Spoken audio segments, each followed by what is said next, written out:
Hey all, and welcome to another installment of X-RL7 Backstage, where we take a look behind the curtain of the series. Today we're looking at episode 8, which introduces the character Kid K Beatz, voiced by the legendary Jimmy Urine of Mindless Self-Indulgence. And we kinda like that band. MSI! Yeah! Mindless Self-Indulgence are one of my all-time favourite bands. Mindless Self-Indulgence are awesome. Wild, unpredictable, cross-genre, awesome music. In fact, the album How I Learned to Stop Giving a Shit and Love Mindless Self-Indulgence is in my top 10 albums of all time. And I think for me and Mike, they seem to connect with all these different genres we were listening to at the time. Absolutely stoked when Mike said he was involved. And they definitely accompanied me on many, many miles of bus journeys to and from college back in the day. It's been really exciting and humbling that Jimmy has joined the series as this fantastic character. I remember coming up with the concept of this episode, there was a multi-layered story that I really wanted to explore. When I was thinking who could play Kid K, especially with the specific comedic pitch that was required, there was only ever one person on my mind, and that was Jimmy Urine. The character is zany and eccentric, And I'm getting down some sweet ass jams. but also stands his ground and knows exactly what he wants. Oh hell, I'll just release it on my own. The episode centers on a power struggle between Kid K and the Duke, voiced by Mikey Altered, whom we heard from in a previous Backstage video. Where do I know that name from?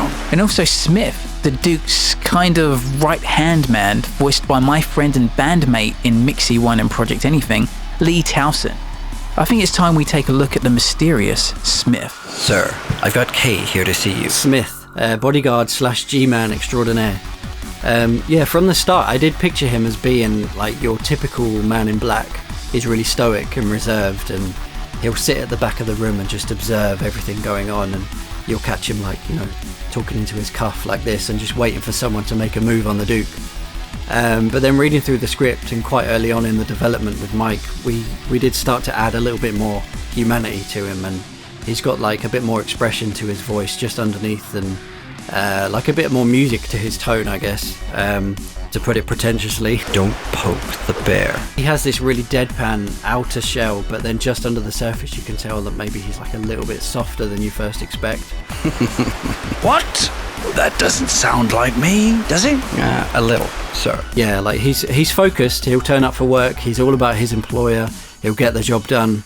But as soon as he's questioned on the amount of mint that he's put in the tea, then yeah, maybe he gets a little bit shaky. But sir, there are 3 tea bags in there already. I guess he's a perfectionist, which is probably why I relate to him quite a bit.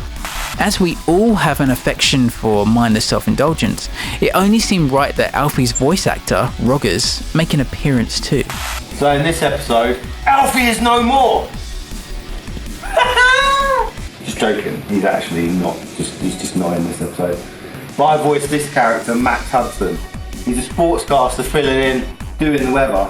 Now I got his voice by imagining some burly, American jock.